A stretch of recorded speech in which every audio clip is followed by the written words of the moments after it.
Hi, welcome back, Dr. Megan Ford, director of the Love and Money Center. I am so excited because I am here today with Colin Ryan for an author talk, and we're going to dig into Colin's work and also some of the work that you've done related to money and mental health, which is super great. And you Yeah. are the author of the Comedic Guide to Money, the skills you'll need to build the life you want. And also you are writing a new book that's poised to launch soon. I'd love to pick your brain about Sure. both of those work. So to dive in, kind of first for us, can you tell me and those listening, Jing, what inspired you to write your first book, Comedic Guide to Money? Yeah. And then maybe how does that connect to what you are ready to launch soon? Yeah. Yeah. Thank you. Yeah. I I had a amazing life change moment happen. A credit union got a grant right after the housing collapse of like '09, and they needed somebody to talk to high school students about personal finance. And I didn't know anything about it. I had only ever scraped by, and suddenly but I was good at connecting with people, and I really care. I appreciate the opportunities that I get. And so I'd get in front of students, talk about money, and they would relax, and we would have a really genuine, hopeful conversation, and there would be a lot of laughs, and I'd get them to share their experiences. And I think in that way, I became a speaker, but I was always being sort of changed and evolved by the audiences. Like it was like conversations. After about 3 years, I went off on my own and I started traveling all over the US and doing the same type of thing. And so I think in many ways, the book was just me trying to capture what we have in common, what we wrestle with, what scares us about money, what bores us to tears about money, Mhm. what feels depressing or overwhelming, and also like how we break through. And I just felt like I had this chance to write a book about the people I'd met and about my own journey from kind of going from clueless to teaching it, frankly, and applying it in my own life. And yeah, I wanted to write a book that if you've never read a book about finance, you would read this book. You would start it and go, "Oh, this is funny. This is relatable. This is very digestible," and you would get through it and have this confidence on the other side. So that's kind of part of the career I've had for some time now. Yeah. What a fantastic contribution. I love how, many of us who are working with people around these stumbling blocks in their lives, Yeah, money, mental health, relationships, all of totally. the above. We know how challenging I think it can be for people to approach that. And Mhm. so to have a guide that is light, that infuses humor, I think that creates so much more approachability to these topics. And so thank you for putting something out there that people can find themselves able to grab onto without feeling like they need a bunch of prior knowledge, more True. insights to Yeah, 100%. And that's my dog, and he's saying hello. well, hello. Enzo making an appearance. Love that. Something I really operate by is this idea that you're already doing more right than you think. And it might just be a quote unquote expert or educator or somebody to reflect that back to you. Yeah. And so I think that has always really informed my approach is that, any student, any adult who's sitting there going, I don't know anything about money and I feel overwhelmed and I'm maybe even embarrassed about my lack of knowledge. I would say, you got here. You figured out and solved all of these problems and overcame blocks, as you say, to be the person you are right now. And so you have power and you have resourcefulness. And let's just point that at your financial life and try to get you feeling better about that. And, one of the biggest blocks, the one with Asia Evans, I remember you talked about this idea of needing a support system and not doing it alone. And I think that is the biggest skill I try to encourage people is to team up with others. Like find your experts and push through the awkwardness of I have to ask this question and it's going to reveal that I don't know anything or I made a mistake and I don't want to admit it. I'm like, admit the mistake because when you say it out loud, you will hear it. You'll like externalize it a little and you'll hear it and you'll be like, "Oh, it's not that bad." And then the other person will react with like, they relate, they empathize it, and it's like automatically you've made it more manageable and you've started to turn it into a lesson. And we just can't do that alone. We need to reach out to other people. So, so true. The power of community, the power of trying to be open and vulnerable about the things that Yeah. are scary, because it is so true that much of that kind of festers and grows in the dark. Yeah. So bringing some of the things that we might feel nervous or shameful or embarrassed about out into Right. the light automatically gives them less power over us, I think, just to take that one first step and build that community to further that.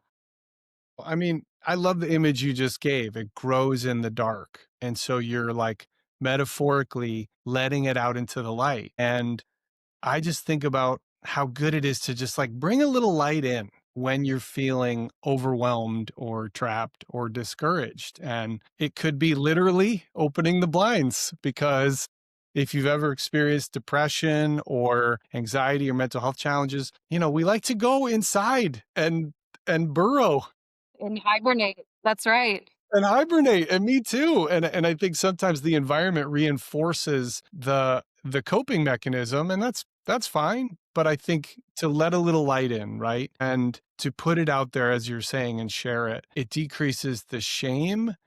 And I'm at a point in my life, Megan, where like that's my whole thing is like, how do we decrease our own feelings of, reactions of, patterns of shame? Because it's not doing anything to help us. It's kind of keeping us from taking action. And, I don't want it to be that way. So we try and make author talk Yeah. the Cliff's Notes version, just to give people like a little taste of what they would find between these pages.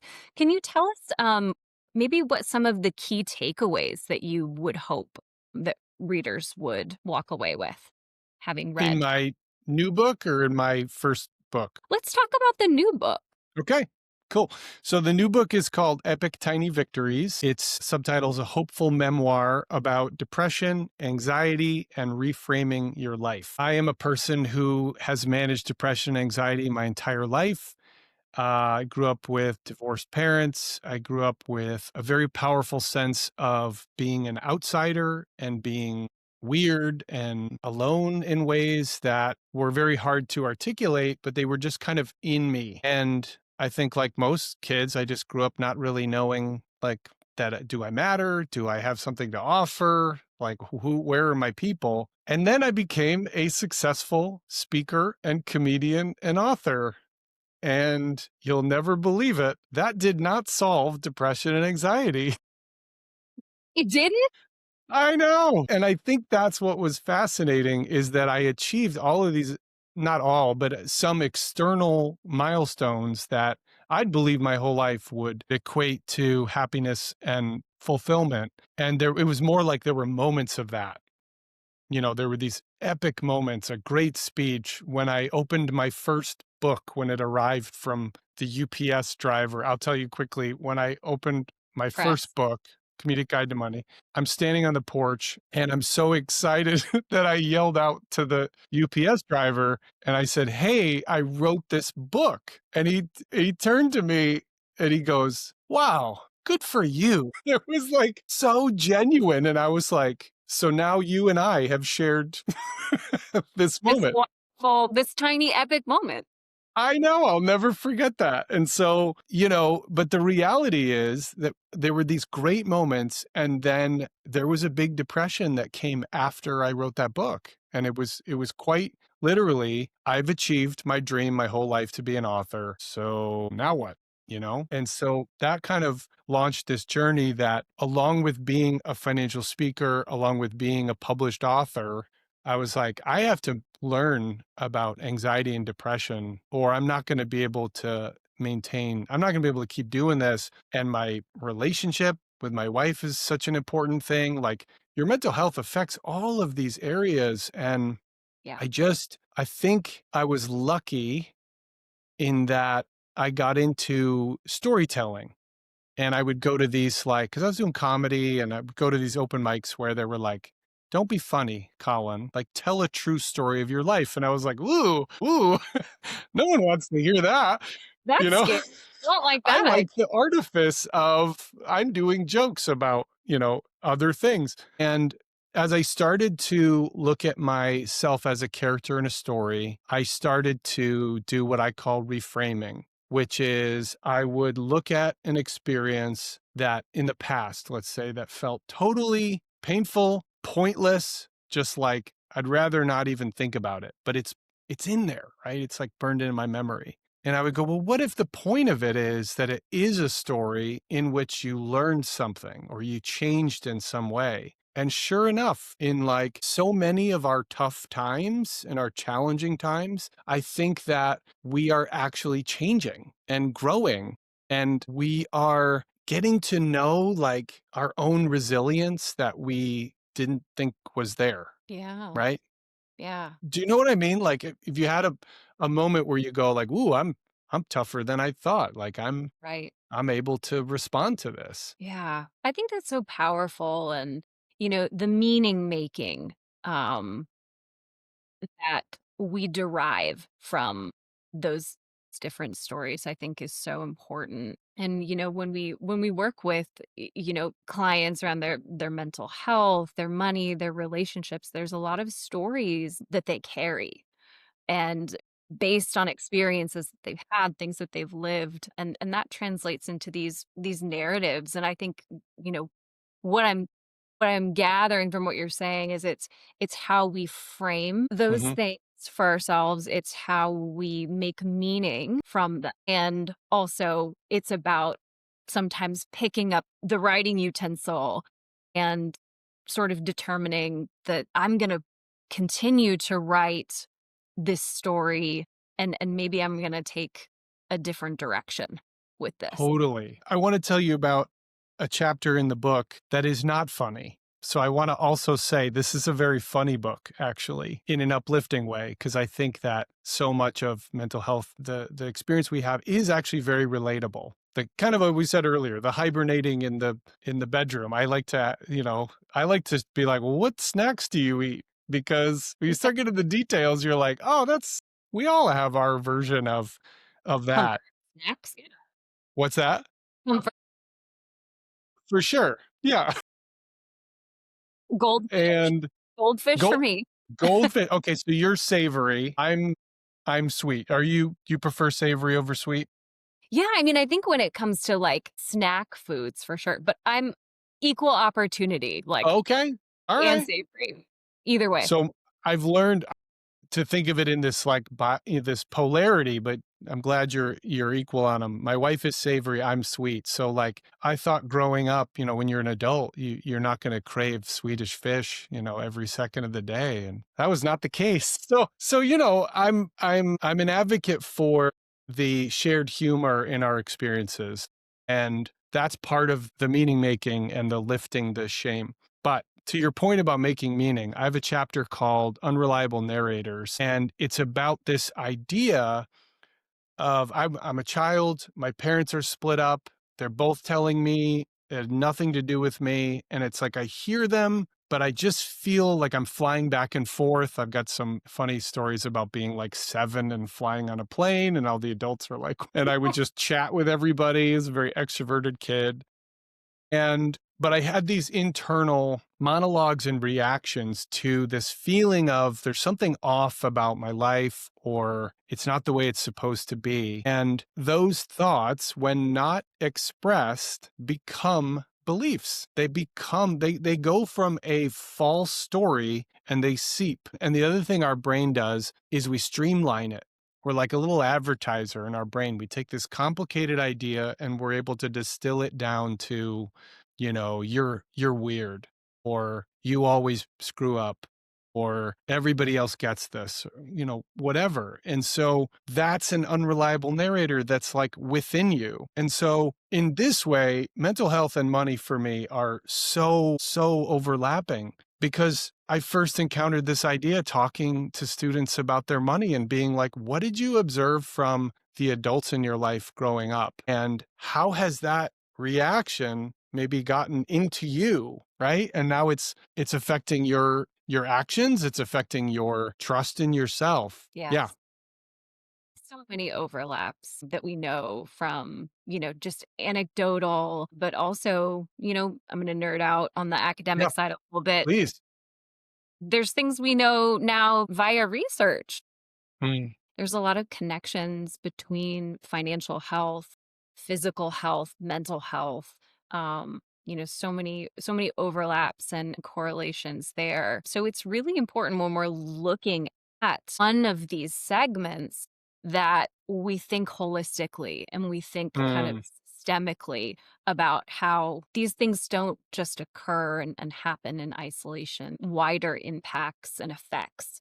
That people are really dealing with in real life. So, yeah, I think it's so important that you continue to go and have these conversations and speak on these things that really do need to be illuminated, and people do need opportunities and avenues to explore and talk about with that spoonful of sugar, I think, as Yeah, you're to absolutely. make the financial medicine and the mental health medicine and anything that has shame sort of attached to it, stigma attached to it, make that go down easier. Yeah, I used to think of it's still true, but it's not as much now because I think we're more aware at a younger age than we ever have been about the economy and about money and how it affects us. But in the early part of my career, I was like, I'm the first hour of finance that many people have ever had, and actually, I still ask that sometimes, is anyone in here had an hour-long conversation, workshop, session, something about finances, just like openly. And it's still very rare. Or it's still rare, I should say. And so I think the way I'm kind of designed, and what lights me up is to kind of be that initial welcome across the threshold of this maybe tough topic that actually it really matters, and you're going to do great, actually. We just got to get you started. And so the same with finance, the same now with mental health. I wanted to write a book that if you ever look at books on depression and go like, looks intense, that looks very academic, Mhm. or that looks like that's going to be sad, honestly. I Right. wanted to write a book that is very honest. There are parts in the book that are me at my lowest, wrestling with things. I mean, first half of my life was just, I didn't go to therapy till I was about 27. Mhm. Up to that point, I was just like wandering in a sort of in a mental health sense, like what is going on? I'm sad when I'm happy. I'm sad when things are going great and when things are not. Like, what is that? So Yeah.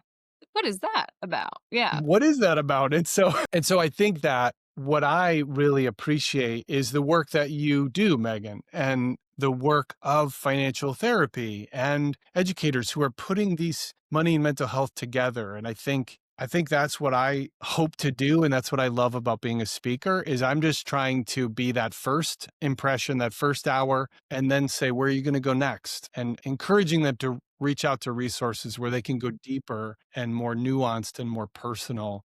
Yeah, that's just kind of the way I'm wired, I think, is like I want to share my experiences, but I also want it to be the beginning of somebody's journey instead of a one off.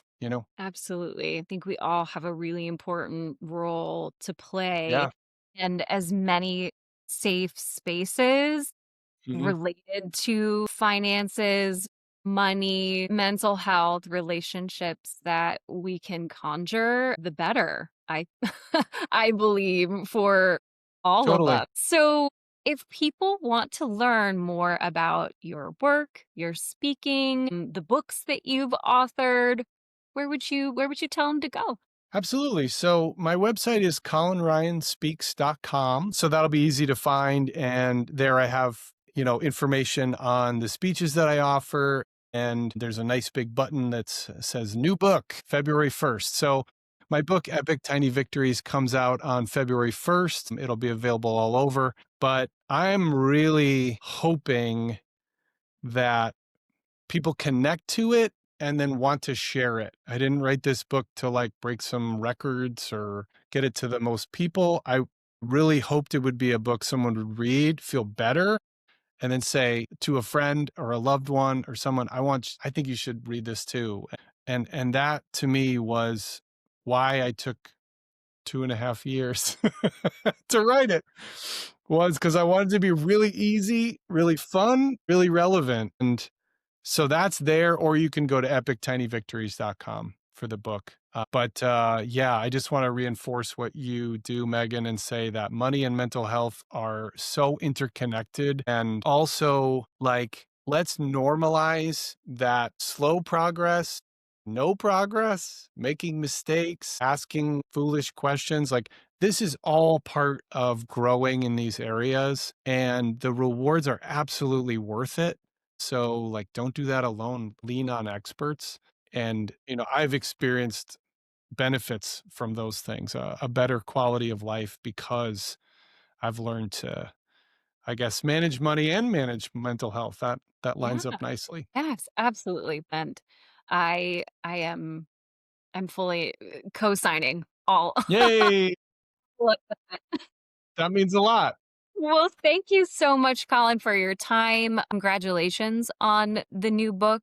It is not Thank a you. small feat to write one book, let alone two, and to do so with the notion that you really want it to have an impact for people. And I can tell that that's where your heart is with it. So appreciate your time. Thank you so much, and Thank you. I hope this isn't the last time that we speak. So maybe a part 2 when there's a third book. Who knows? No, don't say those words. We're putting it out there. PTSD. We're manifesting. We're I'm not manifesting. ready. Well, No, no I pressure. think No, I loved writing this. Story for another time, but I have an editor who is a true delight. My friend Jan, who is a published author herself and an amazing editor. And so we like worked on this book a long time. And I said, as soon as this was done, we were started texting each other like, we missed this. Let's do more of this. So, um, but yeah, no, yeah, thank you. This was, you given me a gift today to get to talk with you and your audience. And yeah, so thank you. So wonderful. Thank you so much. Take care, everyone. Until next time.